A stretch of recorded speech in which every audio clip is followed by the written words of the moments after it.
Hey there, welcome to episode 50 of the FFS Talk audio program. I'm your host, Dan Hugo. We are recording this on November 7, 2024, 2 full days after, well, no, not 2 full days. 1 full day and then maybe a half a day after the 2024 election, national election here in the United States, which was held on November 5, Tuesday. As usual. The time is about 11:26 a.m.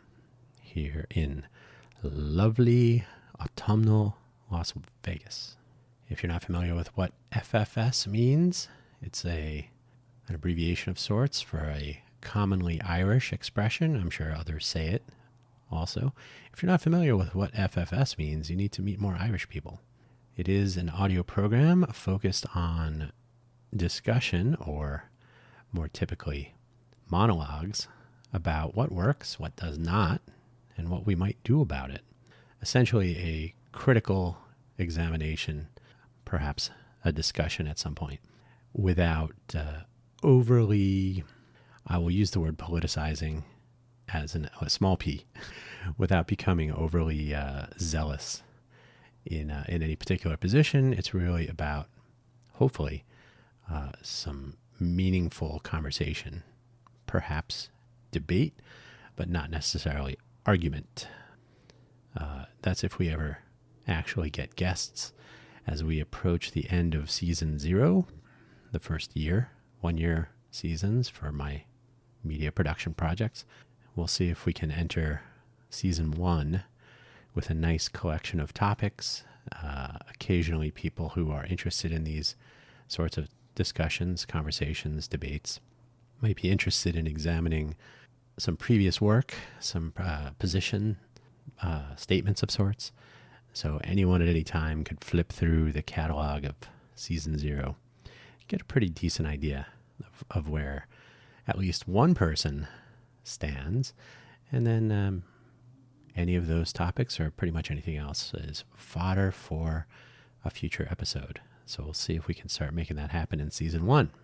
All that said, I will remind returning listeners, and for first timers, I will point out, wherever you found this audio program, hopefully you're able to find an episode description which contains the show notes. The show notes are brief by design. I'd found out a long time ago you can't really stuff a lot of information into the show notes, because most websites that publish or republish RSS feeds for podcasts, audio programs, or really any RSS feeds, the old school RSS version 2, they don't really enable, I don't know if there's a specified limit, but they don't really enable, like, you don't want to stuff all of your notes or transcript. You would link to those, and that's why on the to-do list, but not near the top, online destinations for primary point of publication. In the meantime, the show notes are brief. The link section for this week's episode is very brief. It's the 2 shameless self-promotion links. I was considering a few references. What is motivated reasoning? What is a technical debt? I've begun referring to the history of our country is behind on their technical debt. Technical debt is when you, from a technical standpoint, hence the name, if you're working on a project, like a software project, for example, my profession, there's a bug there. It'll cost too much, or it'll take too much time, or it will require a redesign. So we'll put that off, and that's technical debt. There are variations on what technical debt is, how much of it should be allowed to accumulate. Some is not awful when it starts causing trouble. So I would posit that the Electoral College is legitimate technical debt among a fairly large negative balance. That's something we could talk about someday. All that said, I decided to not put a bunch of links because this is already a fairly long show. This episode will almost certainly be over an hour. So why give you homework? I've talked about some of these things in previous episodes of this program, not to mention other discussions in my other audio programs. Not that those are cross-linked, other than through my self-promotion tools here, which I'll mention. I refer to them casually most often, like, oh, you can go listen to Quaggling Sand or Production by Street, and if you heard that motorcycle, you can go listen to Quaggling Sand or Cafe Genius Impresarios for a particular topic. But generally speaking, I talk enough about similar topics across the programs that I really should do a little bit more cross connection. By the way, I'm drinking tea. And today is a reasonable allergy day. Hopefully my voice will withstand and not be too annoying for you. I say annoying because occasionally, whatever it is in the air, floating around in the air of Southern Nevada, it will occasionally make my voice tight. It will sound very labored. So we'll see how things go. But enough about all of that. It's time to get this episode started because it will not end otherwise. The show notes summary. Now that Election Day 2024 has come and gone, some reflections on what works, what does not, and what we might do about it as an extremely divided electorate. And maybe put divided in quotes, although I did not. Two groups with more in common than not, but with no idea how this could be. Let us consider not so much the candidates nor the parties, but the voters, you and me, and where we might do better. Am I blaming voters? No.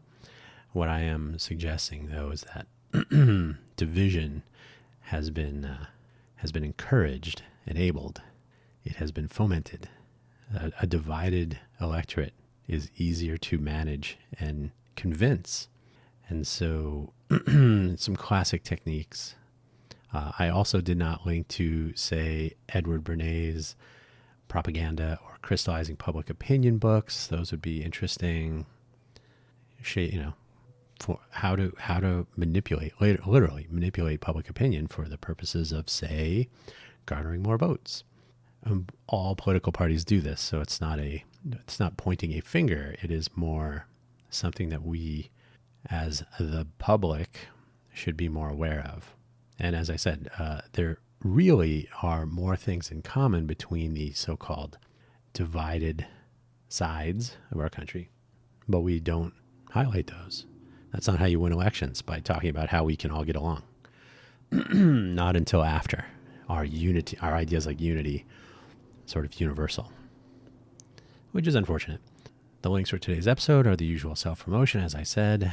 They are buymeacoffee.com/Dan Hugo, DANHUGO, and Ko-fi.com, ko-fi.com/Dan Hugo, again, DANHUGO, no spaces. I always say Ko-fi that way so that it's clear, KO-FI, not to be confused with Buy Me a Coffee, which I am not drinking right now. You are under no obligation to spend any money at either of these sites. I use them as many open source projects and other independent developers and content creators and so on do, because they are both recognized brands. They're useful platforms. I don't have to maintain the tools themselves.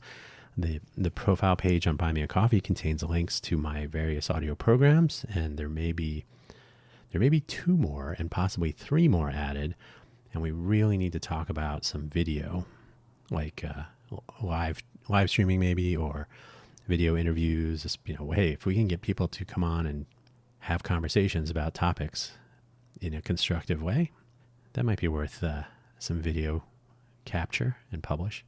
Also, the availability of this audio program, all of my audio programs, needs to grow to more places so that more people will stumble upon. So that's always something on the to-do list, but not high enough on it. There are many things going on. That's an entire topic on its own.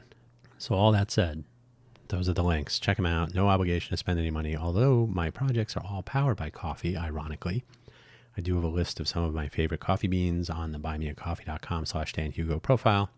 If you're curious, any money that does come in through either of these, which you are certainly welcome to add to, does go towards coffee or coffee accessories, coffee-related equipment, coffee capital coffee purchases, capital coffee acquisitions. I don't know.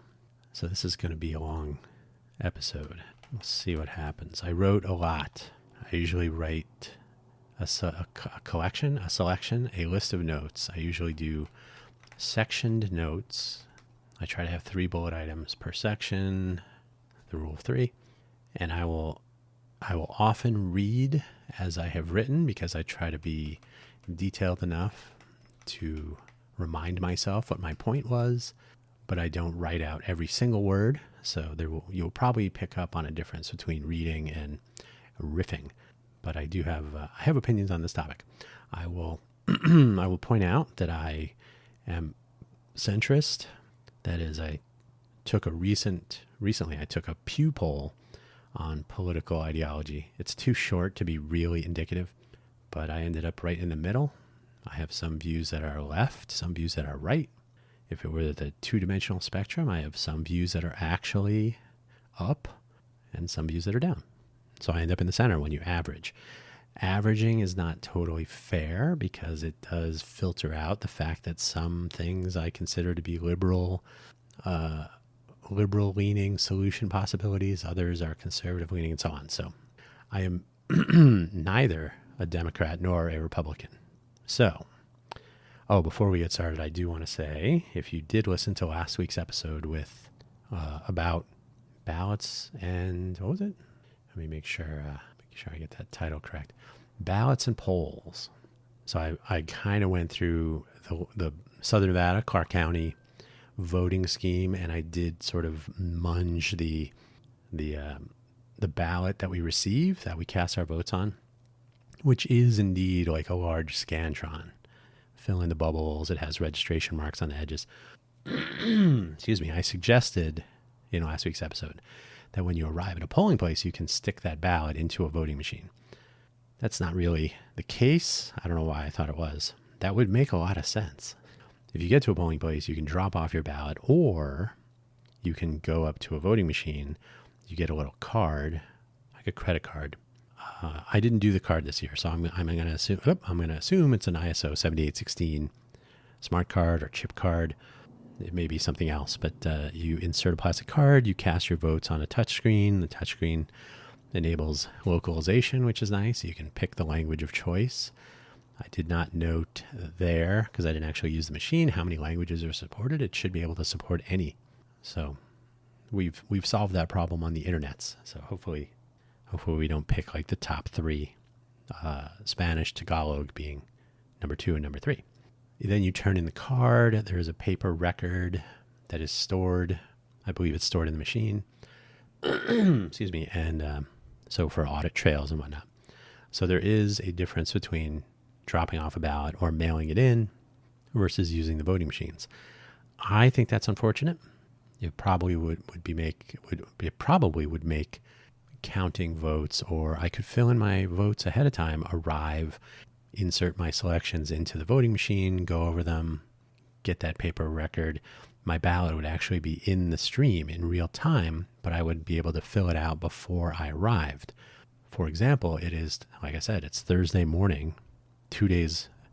I dropped off my ballot around 2 p.m. on Tuesday, 1.4 miles away, so I walked there and back. It was a school. And according to the Nevada State election monitoring website, whatever it's called, wherein we can check the status of our ballot, my ballot is still marked as outbound, as in it was mailed to me earlier in October. So that's annoying to me. I would like to see votes counted. There's a really interesting video that I'll talk about another time. The statistical, mathematical, and actual results. It looks like they're getting to the mathematical phase. That's where you do some simple arithmetic. The difference between vote counts is less, or is more than the total number of ballots that were cast via mail. So they won't be considered in a calling of a race. But for official certification later in November, and then officially in December, I believe all ballots will be counted. So it'll be curious to see what the actual totals end up being. And given that there were some 80 million or so ballots cast early via mail or other means across the United States through the entire electorate, That's a lot of votes. 80 million is greater than the total that either of the top two candidates received in the popular vote. I did not check the totals this morning, but I believe the winning candidate, Donald Trump, received something in the 70 million vote range.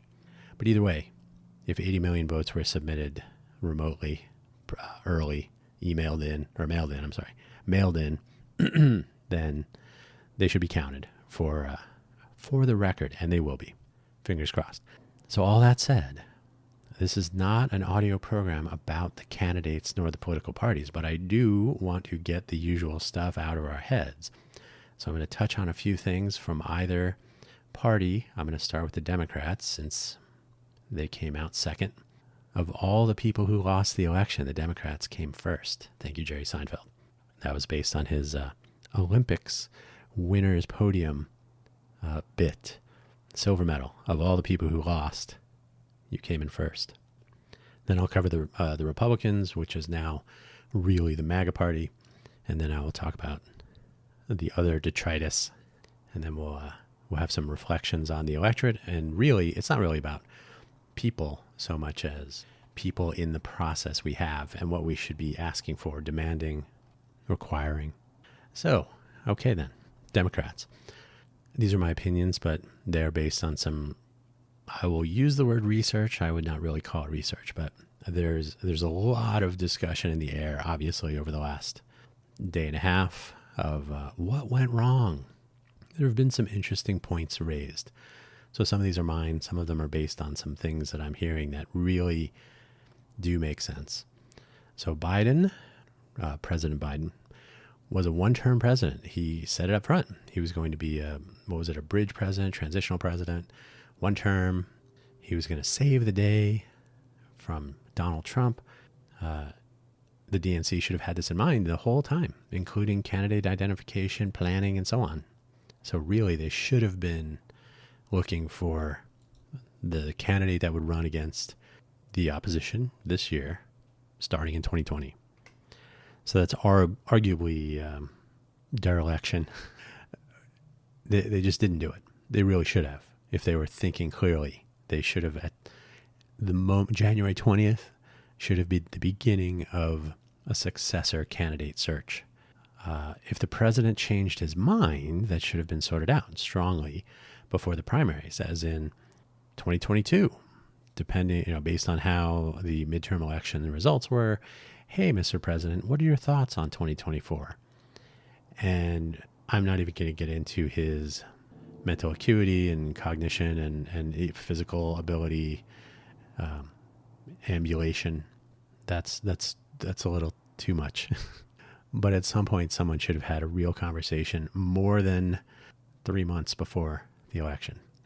His popularity, the popularity of his administration, and more specifically, the approval rating of his administration. So that is not how many people like Joe Biden, but how many people think Joe Biden, the Biden-Harris administration, since they've been joined at the hip.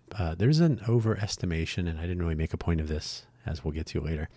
There's an overestimation of the role the vice president plays in any administration. It's usually behind the scenes. So the attribution of responsibility to the vice president is a little iffy.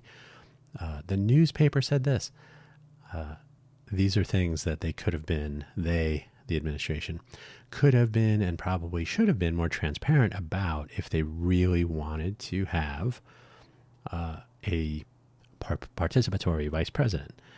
Often the vice president role is diplomatic, visiting other countries, going to certain events, representing the president and the administration if the president is unable to make it, and so on. So there's a constitutional requirement and responsibility, but often administratively it's not much.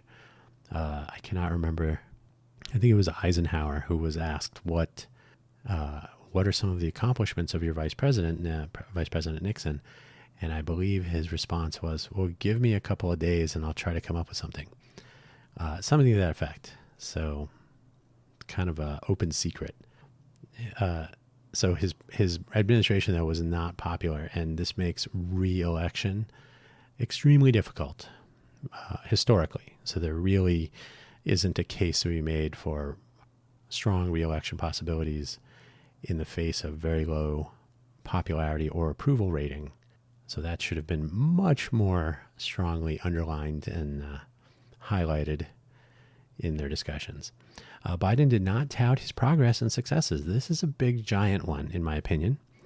The economy of the U.S., and by the way, there's a comparison to be made with Trump, the person, Donald Trump, and generally speaking, the MAGA party regarding this. They take the complete opposite approach. Biden did not tout his progress and successes. So the economy of the United States is today, all things considered, on the mend from the global pandemic catastrophe. The casual voter, me, you, does not feel that. They do not hear that. They do not know that. The entire electorate has identified the same thing that everybody knows is always among the most important. As James Carville is heard to say in a behind-the-scenes Bill Clinton campaign documentary, obviously a long time ago, it's the economy, stupid. And they've been making hay of that quote.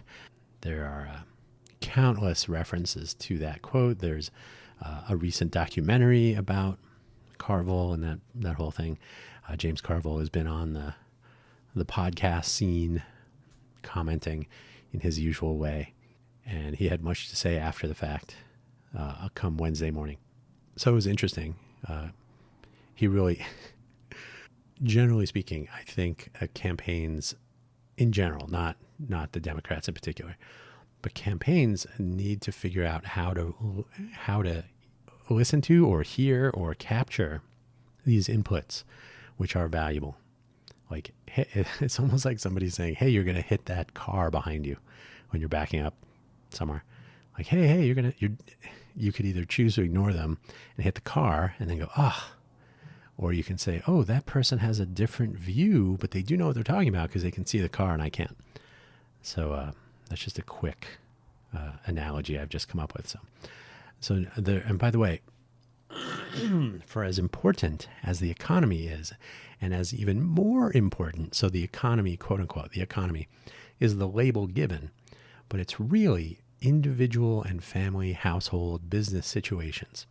It's very easy and often misleading to talk about a strong national economy. I will give one example. Nevada, Southern Nevada, doesn't really have chicken farms. So the eggs that we see in our grocery stores are basically trucked in. They are not locally grown. So they tend to be more expensive. There was a point in time, and they're still high. I believe today, actually yesterday, I saw the price of an 18-pack of AA eggs, large. I believe it was $3.49 at my local Kroger store. So $3.49 is a little bit high. They have been lower. They've been up in the $6 plus range in recent months. So Nevada was frequently in the top 2 of egg prices. So that's the opposite end of the national economy is great. We're the best national economy in the world. We've done the best at recovering in a post-pandemic era, etc. So both things are true. But if you are only talking about the national economy, the person paying $6 for eggs or $5 for a gallon or more for a gallon of gasoline so they can get to work in their car, if they're unable to pay for rent and homes, there's all these individual factors that affect a lot of people. So the Biden administration failed to make it known what was really happening and the successes they were making or reaching. No, successes they were responsible for. How about that?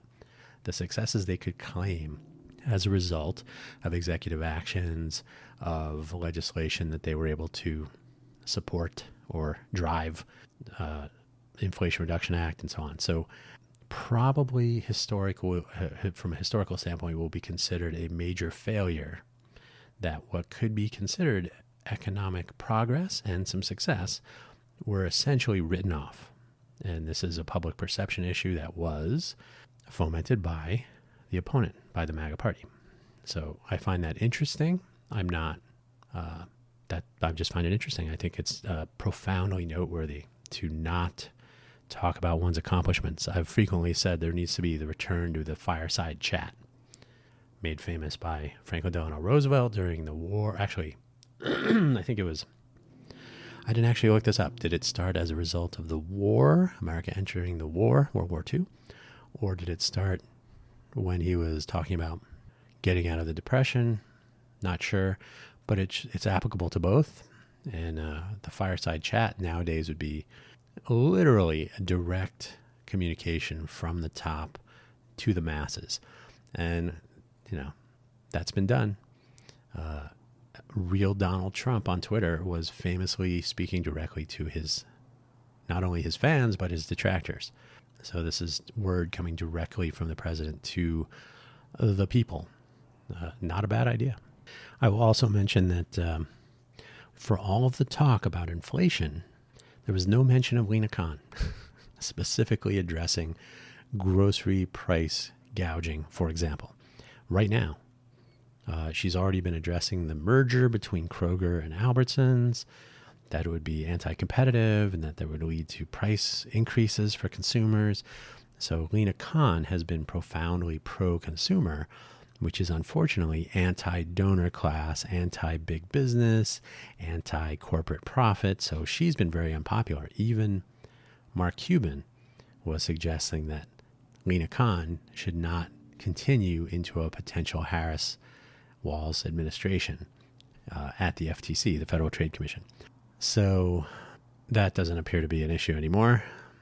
I'm going to bet my nickel that the Trump administration will not extend a job offer to Lena Khan. But we'll see. We'll see what happens. Anything's possible. In a perfect world, and so the bottom line is that the price caps and other robotic economic suggestions, the economic plan that the Harris-Walz messaging centered on, did not bring up what is essentially a profoundly proactive department, group, the FTC, understaffed, underfunded, but profoundly effective at first identifying issues and second, pursuing solutions. Unfortunately, judicially, lawsuits, rather than legislatively, the Congress really should be involved. I don't know if we should hold our breath for that over the next 2 years, but we'll see. We'll see what happens. In a perfect world, our politicians would spend at most 107 days campaigning for every election. That was refreshing. However, it is a super steep climb to have one candidate whom nobody knows effectively, nobody knew who Kamala Harris is apparently start a campaign of 107 days when the opponent is a former incumbent having run for basically 8 years. So there is no one on the planet who does not know who Donald J. Trump is. Unfortunately, they will start with past performance, which is no indication of future outcomes, future actions even. All things considered, the Harris-Walz campaign staff should be commended for accomplishing as much as they did. And again, I believe any campaign should be formally in that range. It should not be more than 180 days. That's 6 months, right? The public does not have the attention span. And I believe campaigning for too long leads to a collection of too many gaffes, too many misspoken statements, too many hot mic moments. And another issue is you can make statements early on and then you have to change them. And suddenly you find yourself in the, how come you change your mind? Now, this doesn't apply to the MAGA party because that was happening continuously. And that's probably something else to address is how messaging makes it to the electorate in general. But that's not for here today. So, by the way, these are all negatives. I'm kind of making a positive spin in some cases, but these are all things to consider. And I'll have negatives for the winning party as well. So these are lessons that we could learn. And we, being the electorate, so you can hear my voice is already fighting with me. Okay. As the electorate, we can look in on these things and we can consider them. And you may not think some of these are negatives. You may think, that was just fine. But in the bigger picture, if you view each of the political parties, unfortunately there are two, there could be more or there could be fewer. Like political parties are problematic. Say that 5 times fast. For various reasons. They're good for money, fundraising, and interacting with the donor class. They're not great when it comes to fine-grained policy discussion. Harris is not a charismatic candidate. She's a pleasant person. So I'm not suggesting that she's not happy, joyous, fun. So this is not like an attack. But when it comes to standing on a stage, and it's been said many times, she's not Barack Obama, she's not Michelle Obama, she's not Bill Clinton, she's certainly not Pete Buttigieg, who has proven to be a great surrogate. I really can't speak to his role as Secretary of Transportation, but as far as making the rounds and taking on opposition interviews and so on, he stays on message and he's very calm and offers a certain confidence that just wasn't there with Kamala Harris. Tim Walz, similarly a nice person. Much has been made of that. He was a little bit more freeform, a little bit more casual, but top of the ticket, Kamala Harris. She had her pat speech. That is to say, she would repeat the same stump speech all the time. She had her talking points for any interviews. While disciplined, as she said, I believe I can't remember the show, but it was with Charlemagne the God. He said, people say you keep saying the same thing over and over. And she said, that's what we call discipline. I think it was in that interview. So discipline is fine. Staying on message is fine, but not being able to move off the bullet points to address actual questions with actual answers is problematic. And people saw that. So she has a limited and intensely repetitive collection of responses, which I believe is problematic. Basically, is that it? Like, are you going to say anything else? For example, the economy, like I said, the most important thing to most people, even though in exit polling, democracy was listed as number one among most voters exiting polls, that could mean anything. The economy, and in particular the economy from the perspective of the individual voter and their household or business or similar, is the most important thing. It's the thing people experience every day. Immigration, also an important problem, especially as it impacts the economy. Do I feel I'm losing out on job opportunities because of your policies and so on? So these were profoundly weakly addressed. And when you start hearing the same bullet, yes, $25,000 for a house and $50,000 startup, got it. Yep, $6,000 for this. Yeah, insulin, $35. Okay, great. Why are my groceries so expensive? Well, we're going to do price fixing, price caps. So these were just robotic, repetitive, not charismatic, not convincing. All things considered, the Harris-Wall campaign staff, though, should have been on top of this. So it wasn't necessarily Harris not being charismatic. You can work around that with good answers, right? There could have been a pass, like, wow, this is a lot to accomplish in 107 days. Well, at the time, in the last 70 days, right? But these are some really good answers. These are thought out responses. This is answering the question. So the staff take some responsibility there. So they accomplished a lot in my previous item, but here I think they let their candidates down by not helping them to be prepared with useful, compelling responses. Obviously, this will go down in history, I think. During The View, I believe it was during The View morning show, Harris was asked something to the effect of, what would you do differently? And I will raise a point here. She said, nothing comes to mind, I believe was the response. So here would be the subtlety, which is picking apart, no, I'm not even going to make that reference. Going in with the microscope. What would you do differently during the current administration? As in, if you could go back to 2020, post-inauguration, what would you do differently?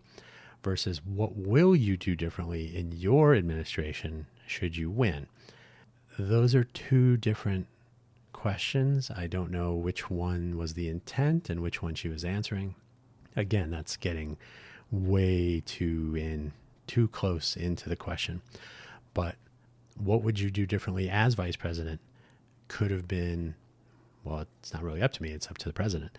What would you do differently in your administration? That's the answer she should have given, or that's the question she should have answered. What will you do? How will you make a difference? This was arguably an election about change, the unpopular administration, going back and relitigating that and answering the what would you do differently in the past would not really have been valuable. So it should have been very forward-looking. I'm gonna change these 10 things, right? That was an opportunity lost, and it's one that will be included in history, certainly.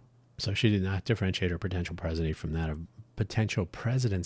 of Biden, who has accomplished some very good things that nobody can really feel or recall. Those eggs are expensive. It must be Biden's fault. Who cares about chips? Who cares about factories? Well, some people do. My gasoline and groceries are too expensive, and my rent has gone nowhere but up.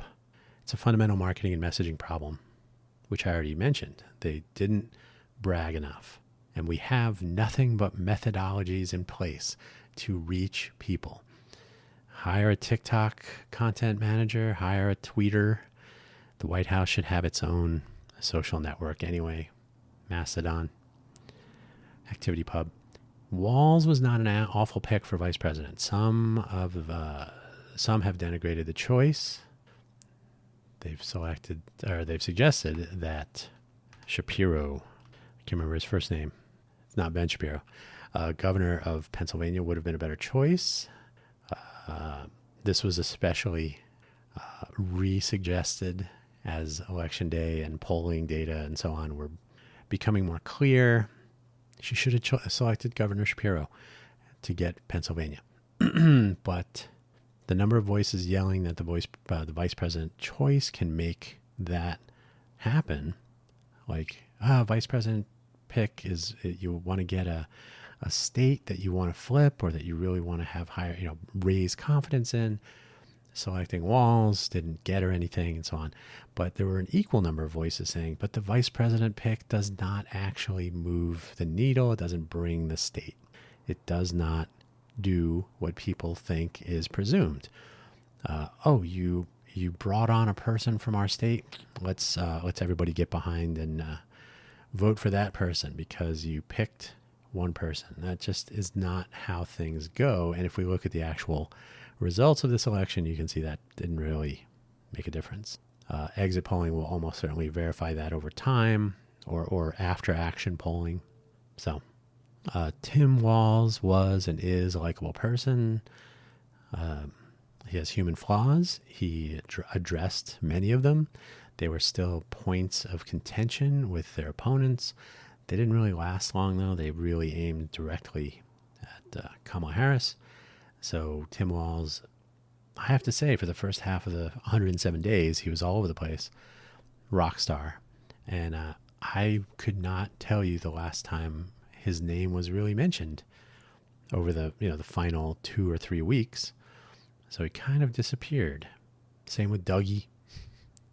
So a lot of the fanfare over the familial, friendly, joyous campaign kind of faded away. And I've heard commentary on this, that they basically switched gears into a much more serious and traditionally Democratic Party campaign style, wherein some of that feel-good, familial, like, hey, we're all one big happy, trying to, do that all kind of faded away. And I believe, retrospectively, that is pretty much what happened. The Hillary Clinton problem, still real. The Harris-Walz campaign focused heavily on the blue wall or the swing states or the battleground states, whatever that team calls themselves now. And then what? Those who watch YouTube, especially YouTube pundits, or cable news and their talking heads may have seen the rallies and heard the same speech repeated a few times, and then you give up. Like, okay, nothing new to see here. Only 107 days, yes, but the marathon needed to pass through more places. So a little bit more variety in the presentation, and then don't focus everything. And much has been made of Trump having, of course, and by the way, we're about to move to the Republican section, so we're getting there, of Trump's campaign having the event at Madison Square Garden when there was zero hope of winning New York. He made an appearance in New Mexico, other places. So his campaigning in places he had no hope of winning were opportunities to engage people. So this is one of in the plus column, obviously, for the winning team. If team and winning are the way to express that. You're campaigning to people, not states. And this is one of the electoral college failings, the fictitious reasoning, it prevents the smaller states from being left out of the process. The reality is this: if you campaign to people, not electoral college votes, you may benefit. So that's just a few of the things that the Democratic Party did. I'll say incorrectly because they lost, but the things that should be noted.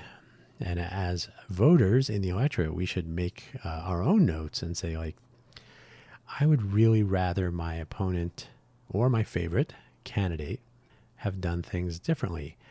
I think having a good campaign is ultimately better for the democratic process. I think if there was a tight election between two really good candidates, that is probably democracy in action. If we are once again in the lesser of two evils scenario, and that's essentially where I was, I didn't find anything particularly wrong with Kamala Harris. I didn't find anything particularly wrong with Hillary Clinton when she was running. However, I did not find either of them particularly compelling overall. So, lesser of two evils is a horrible way to cast a vote. So it's almost up there with not voting at all. However, turnout and multiple really good candidates, and they're not hurling insults at each other, but actually talking about policy effectively, is probably on the wish list, hopefully for more than just me. So tight election, neck and neck, split evenly between all candidates. If there's a third party, fourth party, whatever, if we can do ranked choice voting or some variation on that, that is democracy in action. If it's, I guess I have to vote for one and I don't like either of them, that's not as good. And I believe this is where the election was this year for many. Okay, now the Republicans, the MAGA, the Make America Great Again party. Effectively, the Republican Party of old is a memory. Given the outcome, it will be difficult to accept suggested errors for Donald J. Trump. And by the way, I'm not going down ballot because each state with their representatives and with their senators has their own thing. Your particular candidate may have done an effective job at campaigning. What we did, those of us who are looking at these things at all, I'm a casual voter, just like you. But if you listen to commentary or if you read or are keeping track at all, the down ballot voting for Democrats, for example, was higher than for the Democratic presidential Kamala Harris vote. So people were not voting for Kamala Harris, Tim Walz. They may have voted for the Trump Vance, or they may have left it blank. Either way, the down ballot responses along party lines are different from the top of the ballot. That's noteworthy. Given the road to this victory, this is not a believable intent for those on the left. The unity, I totally skipped a line. The unity that was mentioned, that's the key part. So in the acceptance speech, Trump mentions, victory speech, I should say, he mentioned unity as one of the goals. So I totally screwed that up here. I'm trying to sip some tea at the same time. Calls for unity are not believable. And this is this is a couple of the problems that I'll be getting to in this list. You cannot possibly light fires and kick people and insult and, figurative fires and figuratively kick people. And then once you have won, call for unity. That's a tricky ask. So given the road to this victory, there's not believable intent for those on the left. It does work for direct supporters, of course. So everybody on the right, everybody who voted or has supported, or both, for Donald Trump and the Trump Vance ticket and the MAGA party in general. Of course, okay, now it's time for you to join us, probably more likely. And for low information voters who will not have seen this victory speech, but it leaves tens of millions of people angry and ready to mount a fight. So low information voters who didn't see the speech but hear about it, or I'm sorry, who only see the speech but not heard about some of the other more negative things, they figure, okay, well, it's the president, we should all get behind the winner, and that's a traditionally American thing to do, is we all come together after an election. It gets made more difficult by some of the things I'll mention here. Selecting J.D. Vance. Oh, I'm sorry. The rebellion is in motion. I've heard that's kind of a key line there. I believe there, and you can hear it in the commentary from the usual left-leaning outlets. What can we do to stop and I'm not trying to diminish those, but there has to be some sort of realization that the unity notion is not really on the table anytime soon. Too much division was fomented for the purposes of winning. Let's be honest. So selecting J.D. Vance, interesting choice, of course, for a variety of reasons that give the rebellion, so I had to say that, right, fuel for their fires. Will they use the material? Hard to say. There's a lot of J.D. Vance historically before he became a part of the campaign. From 2016-ish. But when the VP is one of the people who referred to the president, so that's where I'm going with that, the candidate-elect, the president-elect, and soon the sitting president, he referred to Trump as Hitler. I believe he used that word specifically, so that name reference. Strangely, I don't know if there was a case where the Harris-Walz campaign referred directly in that way, nor use of terms like Nazi party. These are fairly specific references.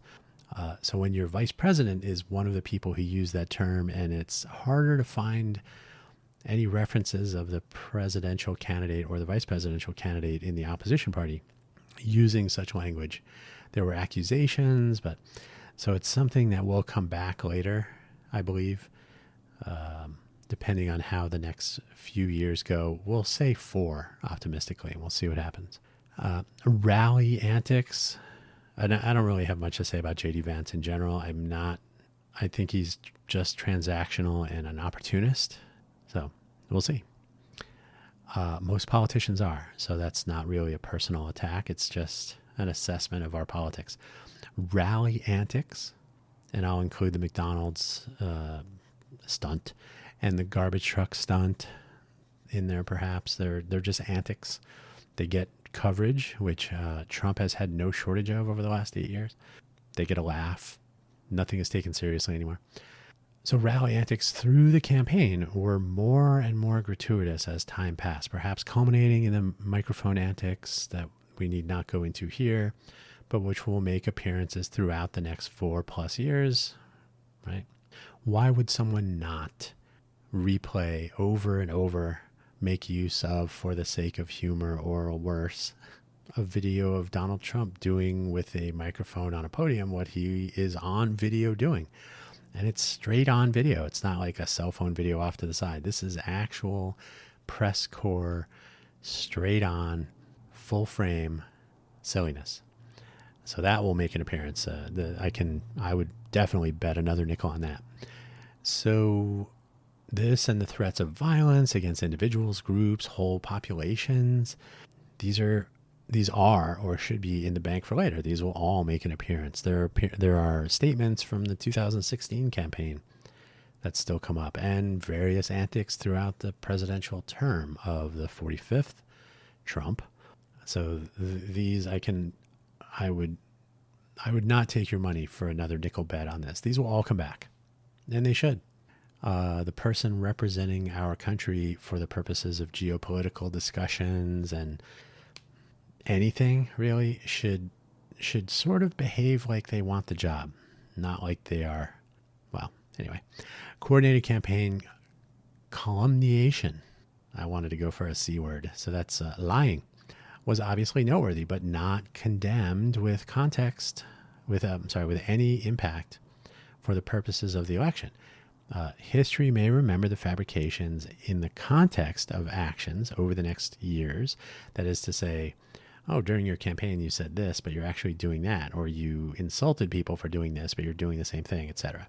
Over time, there may and should be real deliberation about the line between campaigning and misleading. You can confabulate, as Biden is known to do.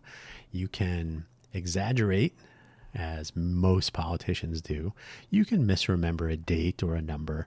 You can shift a decimal point around, and that's like, well, that does count as a lie, but it's okay. I've already talked previously, I think on this audio program, debates should not be memory-based. You should be able to bring in notes and just publish the notes ahead of time, and then we'll know what your notion of facts are.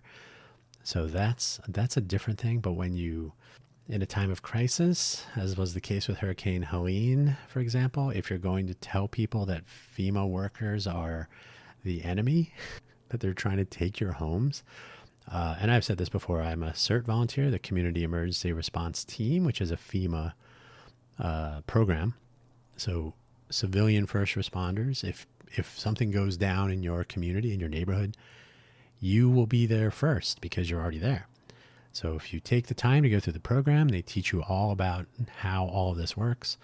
It was, I think, insulting to everyone that the campaign would politicize and, in fact, proactively disinform people that were going through, horrible circumstance, possibly life-threatening. Telling ridiculous lies about this is completely unacceptable. And, hopefully history will reflect on this. We're coming up on, it's just about an hour, and this is actually the longer section. The electorate part is a little bit more brief. So it will be interesting to see how history recalls this. The Bush 43 handling of Hurricane Katrina in New Orleans definitely burned into the memories of many. Completely ridiculous and incompetent are words that I could throw around. So, yeah.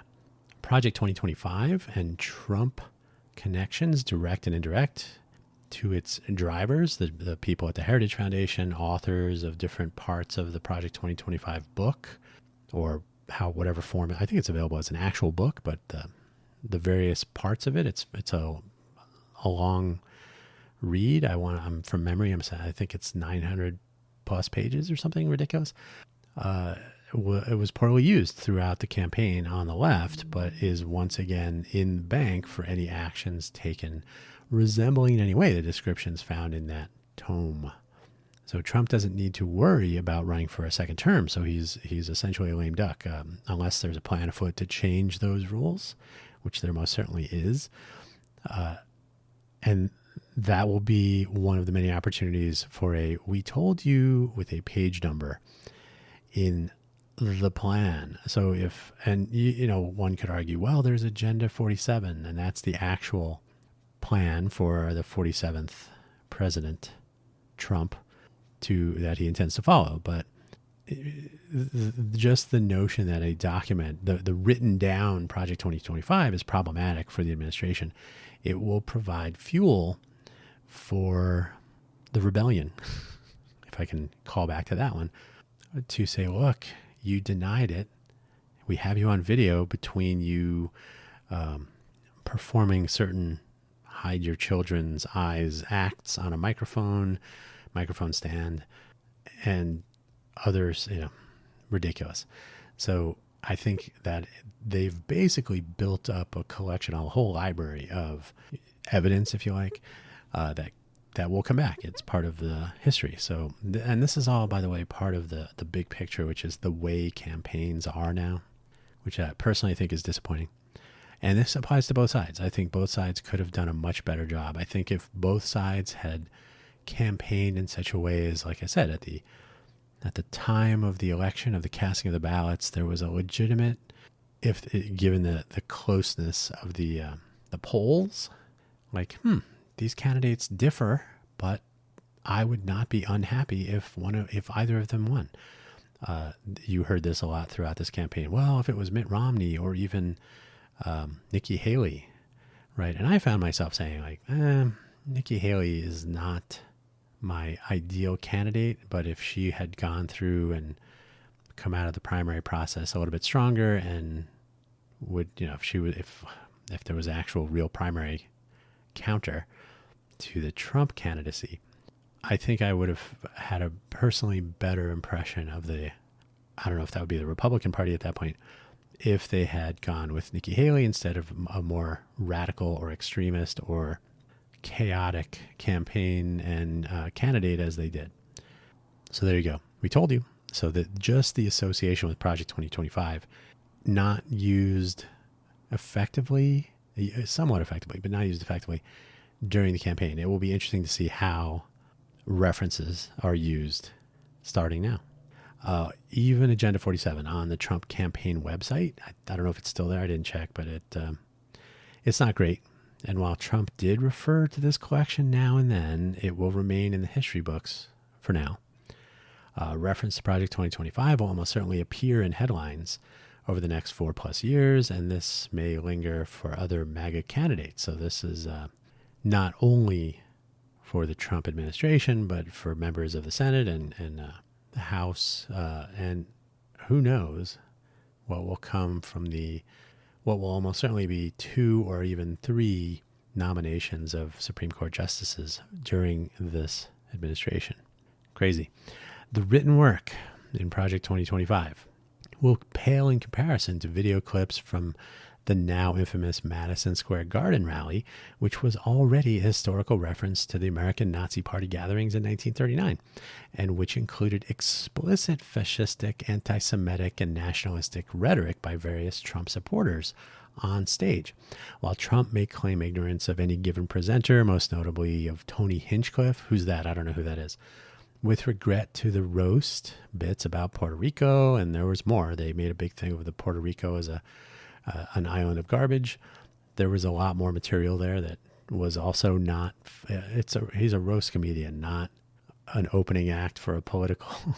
Well, I mean, I guess it worked.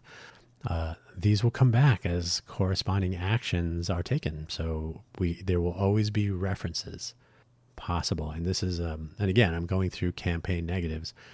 They've kind of set up the campaign for these references that will correspond, actions and historical, like you did say, they did say they were going to do this. They have it in writing. I'm not saying it will matter. What I am saying is that in the modern world, these should be considered problematic, and I do. So, and once again, I will say I'm not totally in favor of either party. I was in the lesser of two evils camp, so I think both campaigns could have been radically better, starting with better candidates. And I'm not talking about, I think it is long overdue. And I've made reference to this before. There's a comedian. I want to say his name is, and I never remember. I think it's Santiago. Is it George Santiago? Maybe. He said something about, well, now that we have Barack Obama in the White House, now we have some level of equality. And he says, well, there were 43 white guy presidents, 43 white presidents in a row. So you can't just have one and say, okay, we're even. So I think we're long past this got to be a white guy in the presidency. We're still there. But so I would very much like to see some diversity in our selection. It should be the best candidates, not necessarily. I'm not going to get into the DEI argument, but the best candidates. It would be nice to see a pool of really amazing possibilities during a primary process. I'm not a fan of the primary process, but those are topics for another day. So I do want to make it clear, though, I'm trying to highlight some things that I see as problems on both sides. I'm not necessarily a fan of either side. Third parties, pollsters, old media, new and independent media, foreign interference. Third-party candidates were not quite spoilers this year, but they should be a reminder that our two-party system is a mess, arguably broken, and in need of some serious rethinking Actually, when you really think about it, the Republican Party is really the MAGA party, with Republicans moving into the third party territory. So if you're a Republican now, you're not in the MAGA party, really, arguably. I mean, that remains to be seen for the next couple of years. We'll see how that goes. And now we know the Democrats need to break up and regroup in some other form entirely. I honestly believe that both the DNC and the RNC, the companies that those are, need to be broken up. A little divestiture. Even the term third party sounds like third wheel, and a democratic system should enable more possibilities for voters. There should be more choice, not fewer. We should not be focusing on consolidating choice into two and then completely leaving out what could be viable third-party candidates. And I referred in a very rare social media post to some commentary post-election by Ralph Nader. If anybody remembers him, I think he's pushing 90-ish. I think he might be over 90. Famously a candidate 4 times for president in the Green Party, I believe 4 times. I would not have voted for him. I said that in my commented post. I don't think he would have been a great president. However, brought a lot to the discussion, as he still does. So an interesting character, probably not presidential, but if we completely disregard third parties as an electorate, and this is where I'm trying to now bring it back to why I'm doing all this stuff. As an electorate, we should really be looking more seriously at candidates and what they are saying, not their antics. The democratic system that we have, and don't argue about, oh, it's a republic, or oh, it's not really. Let's just stick with small d democratic system. We should enable more possibilities for voters. That's just that should be a baseline first principle. Polls and pollsters were, in a word, obnoxious. Daily polls, the desire for and polls as in poll results. Everybody's doing a poll, the latest this poll, the latest that poll, the latest, I've never heard of that name before. Oh, it's a new poll. Okay. The desire for updated numbers, fueled relentlessly by any media or talking head or YouTuber who could monetize a dramatic headline. Everybody was looking to talk about the latest polls. More polls tomorrow, massaged one way or the other, and based on who knows precisely which questions and which population segments. Yet they get averaged together. Well, these 5 polls, what are the units on that? And we can talk someday about the Mars mission, where some were using metric and some were using American imperial units for which is insane. Nobody doing anything math or science should ever use feet, yards, miles. Get out of here.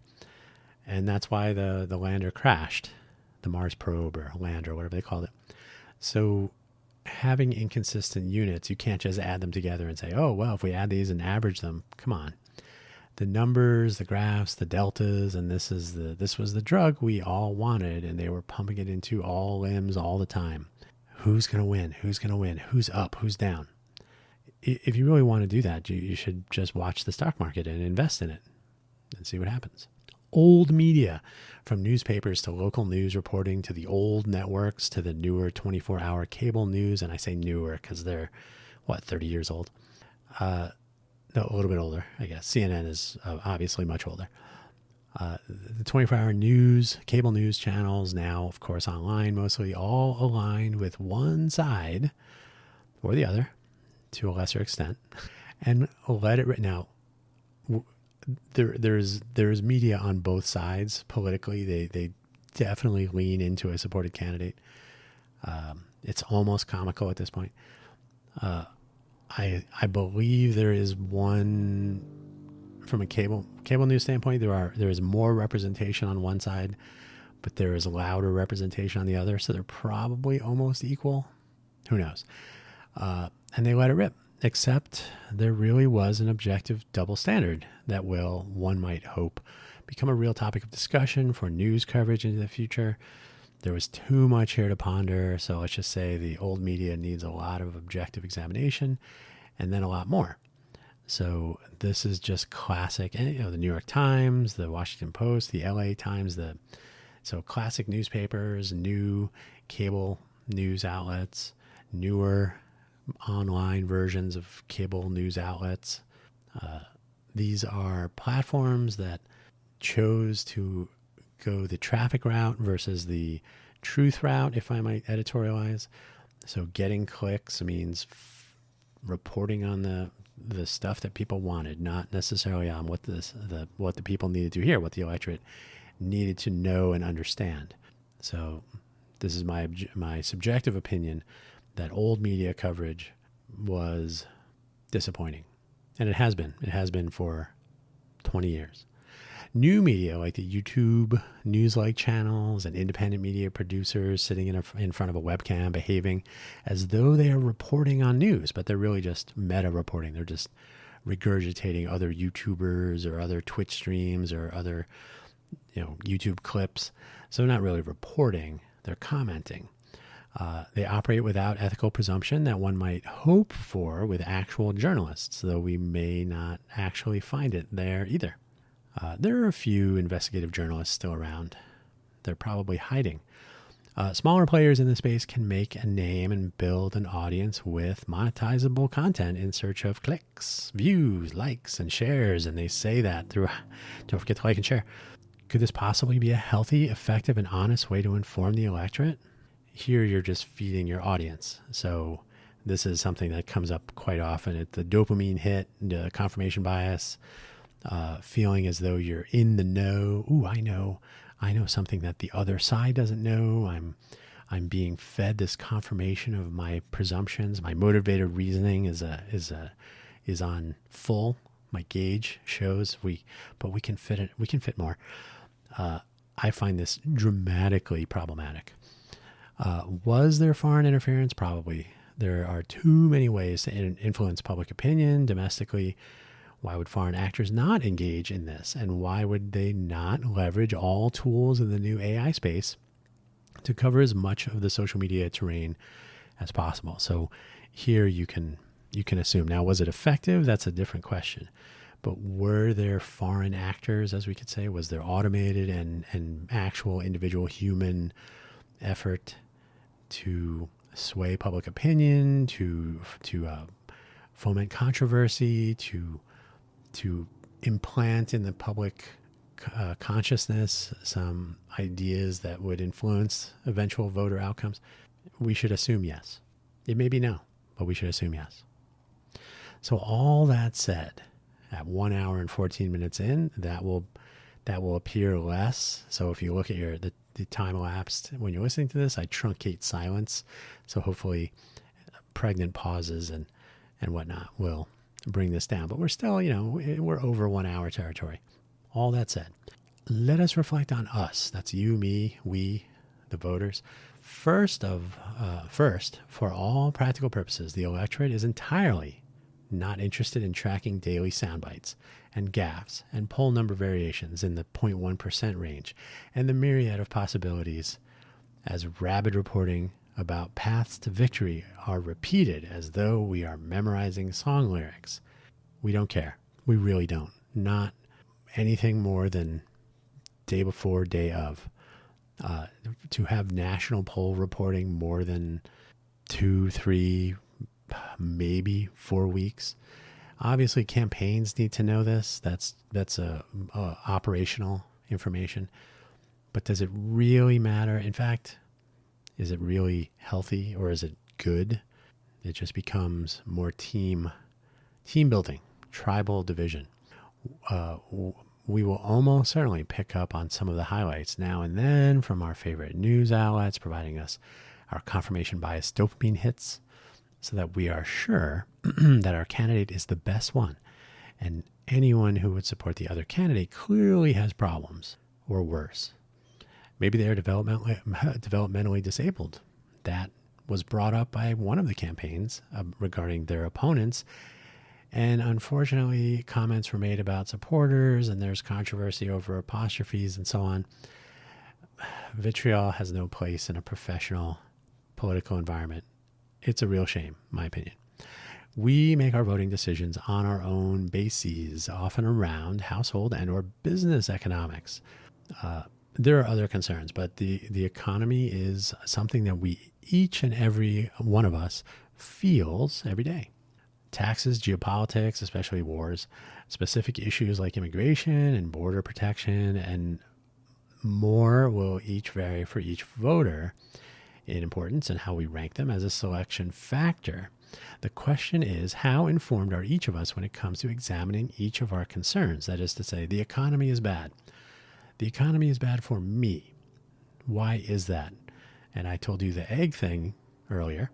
Is Biden policy, is Harris future policy directly connected to the price of eggs in my local Kroger, Smith's grocery store? No.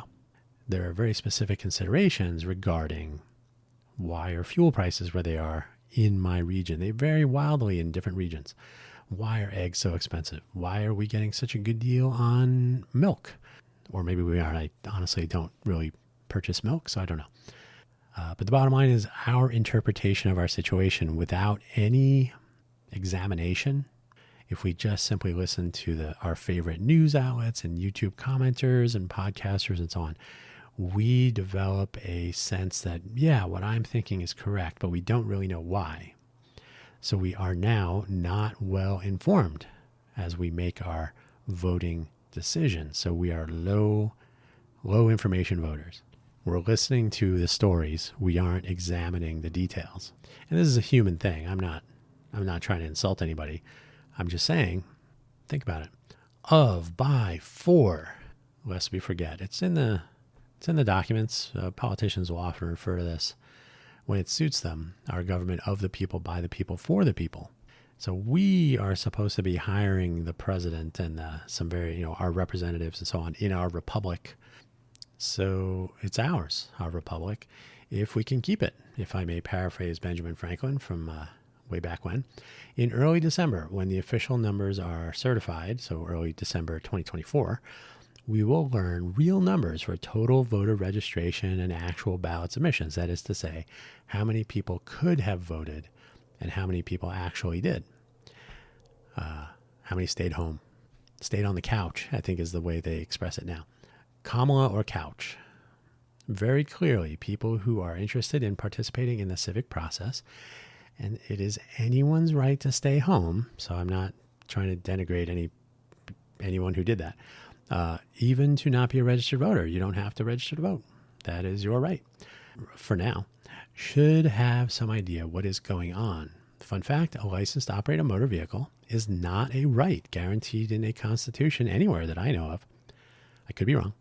But many drive a car daily and have some idea how the accelerator, brakes, turn signals, and traffic lights work. You probably had to take a test. You probably have a document with your photo on it in your pocket right now. Yet, a right to vote is a mystery that comes around every 2 years or so, more often for some, and then for most voters, it actually comes around every 4 years, because who votes in midterms? Off-year elections. They really should do a better job at marketing that.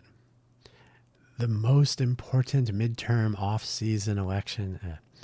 And we have no idea, with so many resources around us, with more available all the time, what is going on.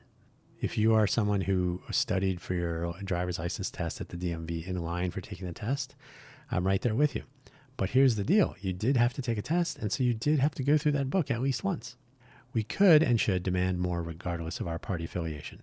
We should demand more of every aspect of this. It's an important part of our country and our system of government and our society, or it was, and we'll see what happens into the future. Ideological leaning, specific issues, or gut feelings figure into all this, and we should know what that really means. So here are some examples to ponder. Demand policy details over emotional appeal. I know that's asking a lot, especially when the emotions are anger, contempt, disdain. Explain why price caps are the way to go. Not just, price caps. Why tariffs will work now when they rarely do in practice. And this is a historical thing. Why is tariffs the most beautiful word? If you look through history, tariffs are not effective. Not for a global superpower so entrenched in a international economy. A lot of hand waving on both sides about their economic policies. They were much more interested in, Orange Man bad, horrible comments about his opponent. What is this wall? And who has been putting money into it over the years? And what are the actual expectations if it is ever completed? And that would go to both sides because money is still being spent. These are, and then what is the end game other than a beautiful wall? These are answerable questions and need to be answered. There's no need to resort to vitriol about the opponent. You can actually just answer the question. Explain how tariffs will actually work. Explain why price caps are the way to go. Nobody did any of that. We should demand that. That's what we're voting for, not antics. Well, people do make their voting decisions based on antics, unfortunately. Avoid what we ended up with this year. The he said, she versus she said domination of most news coverage, commentary, memes, and so on. Much like a demand for policy details, just said that one, and a real case made for a particular candidacy, we should be demanding, or at least strongly suggesting, that bickering, name-calling, and worse are not... we should suggest that these are not made the center of attention on a daily basis. And this is where the old school media and the new media, the independent content creators, they all do the same thing. It's exciting to hear name calling from political figures. Gets the clicks, gets the adrenaline, gets the dopamine, but it doesn't really get anybody anything when you think about it. Ideally, an electorate wishing to be informed would demand more symmetric news coverage, but this is unlikely. That I wrote these instead of this. This is unlikely. Let me fix that. It's unlikely to ever enter a public discussion because it's more exciting. It's more entertaining to hear the salacious detail. As in sports, we want to hear about our team. We want to hear the good stuff about our team. And who cares about the other team? And who cares about the bad stuff about our team? Slight variation. Tell me how bad the other team is every day and remind me why I love my team. Welcome to news coverage of politics. So radical difference, the double standard, as they say. I mean, there is a double standard often in life, but here it's so painfully blatant that it's embarrassing. Cover the politics, cover the candidates, cover the policies. When you focus on antics and clickbait, the electorate loses. That's the fact. This one will take another generation or three to come close to fixing our tendency as a nation to prefer men to hold or occupy the office of president. Gender and racial bias are still very real, and there are already anecdotes from exit polling data that there may well have been a specific preference of a man over a woman holding the office this time. It may have come down to exactly that for some percentage of the total electorate who cast votes. It's entirely possible that some that did not vote chose to remain on the couch rather than vote for a woman. I don't like Donald Trump. I don't like the MAGA party, but I'm not going to vote for her. That's unfortunate. We are in the 21st century, some of us. So we'll see. We'll see where that goes over time. We could be better utilizing our information economy. This is a big one. I mean, this is a big one we could actually change. We could actually take advantage of. Granted, this would require more actual data and information to be published. Oh, wait, it actually is published already. Like a ton of information and data, historical data, financial data, granular analysis. It needs to be massaged into a form that is palatable to the average everyday person who may benefit from checking the weather, checking local headlines, and the state of the economy as it impacts them. This should not be something you only consider once every 4 years. You pay bills, you spend money, you make money, hopefully more regularly than that. We can depend on ideological news outlets and clickbait social media content to tell us these things. But so often the information turns into an argument or a meme or a dig on the other side. Just the facts, if you please, and a way to get to them in a non-partisan, non-ideological way. Here is the stark reality about why eggs are expensive where you are and not expensive in other places. But this is asking a lot. Facts are not entertaining, but then neither is paying bills. So it'd be nice to see what's really happening, and the information is there. It just requires some effort, and more effort could be put in on the reporting side or on the accessibility side, so that the casual person who is just like, wow, what's going on with eggs? Here's the deal with egg pricing where you are. Here's transportation costs. Here's how an egg gets from a farmer 2,000 miles away to Las Vegas, for example. Speaking of, and the facts are not entertaining. Speaking of, we have all succumbed to the new media marketplace where professional journalists and extreme ideologues and sensationalists are all competing for your attention and the resulting revenue streams. Strangely, you are able to, with time shifting, you can click on things all over the place and watch them whenever you want. So as long as you watch all of them, everybody's happy. The more dopamine or adrenaline or both they can stir up in their audience, the better. There is very little chance that we humans will self-regulate in that regard, and there is no sign that the social media or independent content creator landscape will elevate itself. So we will probably continue to get what we get for a few cycles, as in a few more 4-year iterations, or 6-year iterations if you're interested in the Senate, and maybe even a few more. This is not great. It's not healthy. It doesn't make for an informed electorate. And the point of all of these is that people who are voting, they teach this in school, it probably is forgotten. But people who are voting, their votes matter. Their vote has consequences. The people that hold office and who are driving this crazy thing are only blamed later. Not the corresponding vote before is often forgotten. I made a misinformed vote for this person and they let me down. Well, they said they were going to let you down. You just didn't listen to them. You were more concerned with how they were juggling on stage. That's a little editorial, but it's true. An informed electorate.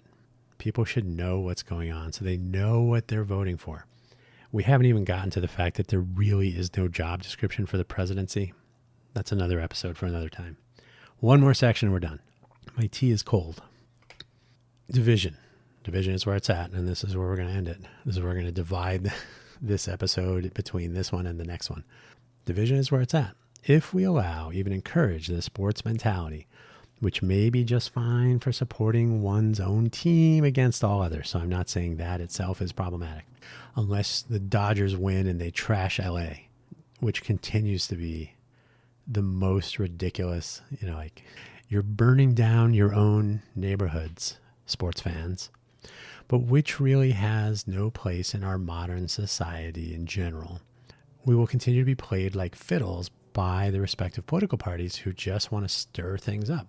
The more things get stirred up and stay stirred up, the less money they have to spend on keeping things stirred up.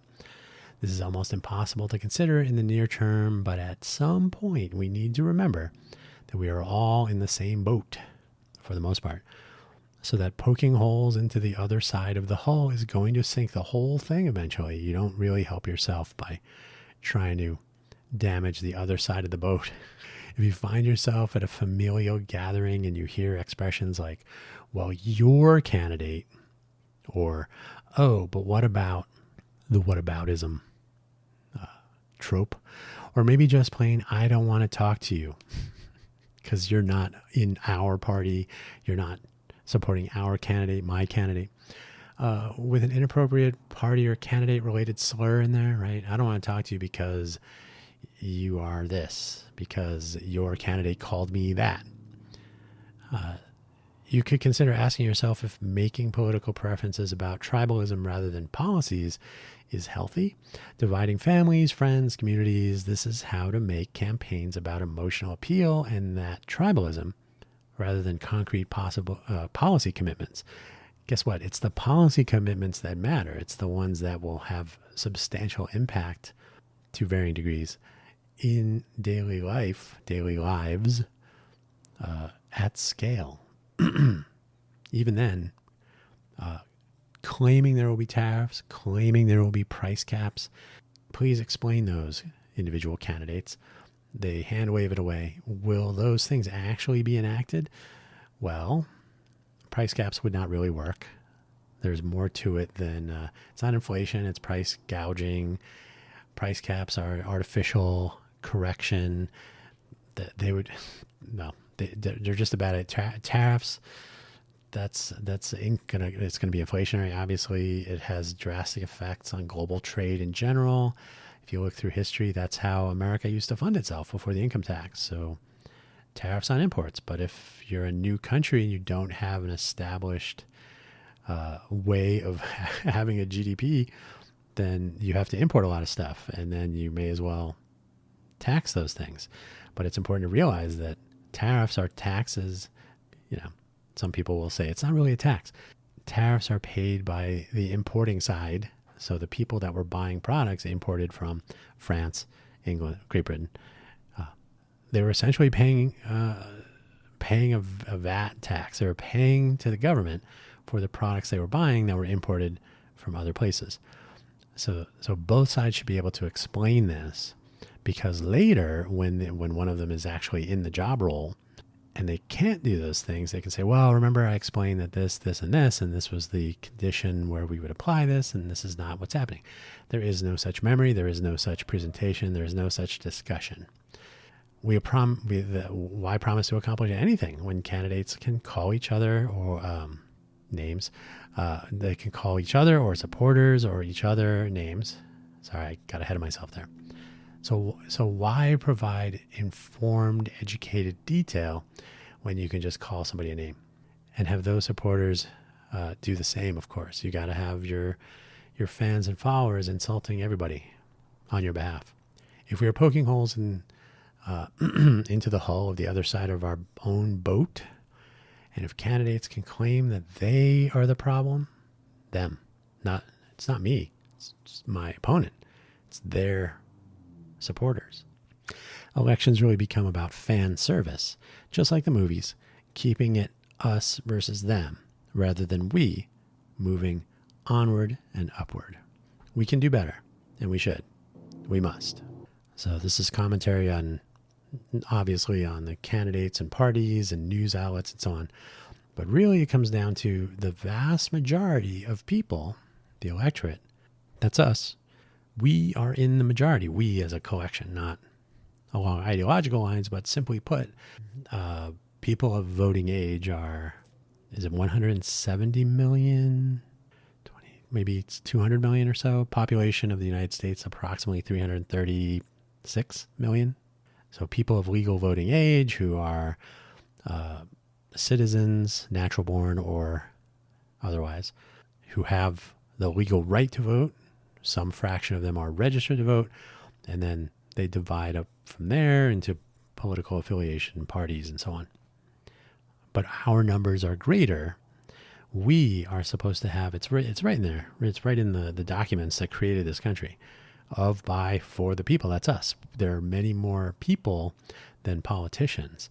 That is often forgotten, so that political leaders during the campaign process or while they're in office are elevated in stature. And it doesn't help that they have like a full detail of protection and a lot of pomp and circumstance and whatnot. But the fact is, they are supposed to work for us. And the question is, do they? And as an electorate, as people who would like to keep the country that we have, whatever your political leanings, but if you want to keep it, you should be more involved. You should understand and know what's going on. You should consider it as important and consequential as knowing how to drive if you are going to drive. Merely telling people to go vote is a lot like saying, go drive. But I don't know, just go drive. But I've never driven. Nope, just go drive. You got to drive. Okay. You should understand who you're voting for, what you're voting for, why you are making these selections, what the possible outcomes might be. It does take a little bit of effort, but the consequences are disappointment, frustration, financial strife, difficulty, economic hardship, worse. So knowing what we're getting into ahead of time will go a drastically long way and will help the people who are supposed to be in charge, that's us, better understand what works, what doesn't, and what we can do about it. Thank you for listening. Don't forget to check out buymeacoffee.com/Dan Hugo, Ko-fi.com, ko-fi.com/Dan Hugo. keep up with my various audio programs, projects, and presentations. Got to get the 3 Ps. Thank you for listening, and good luck with all we have in store in the future. Bye-bye.